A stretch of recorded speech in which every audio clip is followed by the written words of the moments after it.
I was reading online that people think Ranger is one of the weaker classes in the game. Personally, I believe that all the classes are pretty balanced, Warrior being the obvious exception, who stands right at the top, followed closely by Ninja and Dash, but the other 5 are all pretty much on the same level. I believe that there are currently 2 main ways to build Ranger. The first, and most common, is a heavily redline aggressive deck.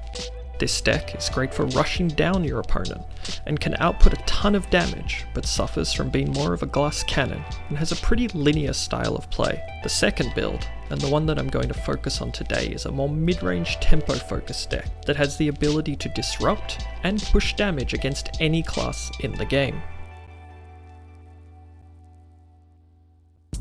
This deck relies on a robust attack package that forces your opponent to block, or be heavily punished. You've got your standard attacks, Headshot, Endless Arrow, Hamstring Shot, and Ridge Rider Shot, and of course, because we're running low cost attacks, we also include Enlightened Strike. Where the attack line gets a little more interesting is the inclusion of 6 salvage shots. Ranger's biggest downside is she struggles to grind out matches, and this card forces your opponent to block or risk Ranger applying pressure for an extended period of time. The key card in the deck, and it should come as no surprise, is Red in the Ledger. This card I think is one of, if not the outright best card in the game. The hit effect heavily disrupts all of the game's classes, except for Wizard, effectively shutting down their entire follow-up.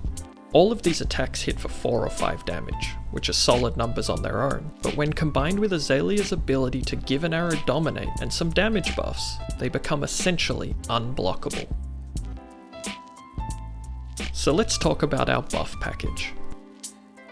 No surprise, we run 3 red Razor Reflex. Every attack we run is a perfect target, so this is rarely ever useless in our hand. We run all 9 copies of Take Aim. We want our arrows to get as big as possible, and this card is free, so we're rarely ever going to struggle to play it, and it has the added bonus of having Reload. Reload is a pretty undervalued effect. Most people look at it and think it is better to use Death Dealer to get your arrows into play, as that also draws a card. What most people are neglecting is Reload lets you play any card face down. This provides 2 valuable options. First, it gives us the ability to use the Opt effect on our helm more frequently. Second, it allows us to get cards like Plunder Run into the arsenal far easier. We run 6 Plunder Runs, 3 red and 3 blue.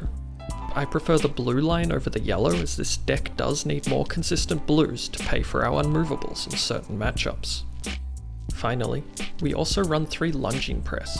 I haven't seen many people talking about this in Ranger, but it's an exceptional card for making sure your arrows hit.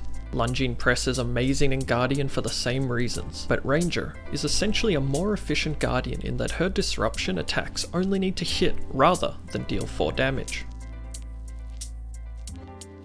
Our tech package is pretty straightforward. 3 Knock the Death Whistle, perfect for setting up dominated red in the ledgers. 3 Remembrance, this is for the fatigue matchups and will allow us to shoot up to 12 red in the ledgers, or use Take Aim up to 18 times. 2 Time Snap Potions, and 2 Tome of Findles. These go hand in hand and allow us to gain a huge amount of life and have a big turn all at once. 3 Rapid Fire. This allows us to race aggressive decks and swing massive life leads. Finally, 2 Chains of Eminence. Chains is in my opinion one of the best cards in the game, and helps transform Ranger into a proper mid-range disruption deck. People are really undervaluing this card. It's great when you want to be offensive, as you can lock them out of key blocks, think Shunts, Staunch Response, and Unmovable. But it's also really good at slowing them down on their turn. Say you want to set up a powerful second turn play, and you need a card in the arsenal to do that? Then name Command & Conquer and now you're protected. The card does require expert knowledge of all matchups, and you need to be able to read what cards your opponent is holding, but it allows you to truly outplay your opponent, and the right call at the right time can win you the game. Finally, we have our defense lineup. For Runeblade and Wizard, we run 3 Arena's Prayer. We have 6 Unmovables, 3 red and 3 yellow, and we also run 3 red Sink Belows and 3 red Take Cover. Take Cover is a really solid card, able to set up your plunder runs, and it can even get you an Unmovable into your arsenal for extra blocking power. So that's the deck. I hope you'll give it a try and see for yourself that there are multiple ways to play Ranger, and she is much stronger than a lot of people currently believe.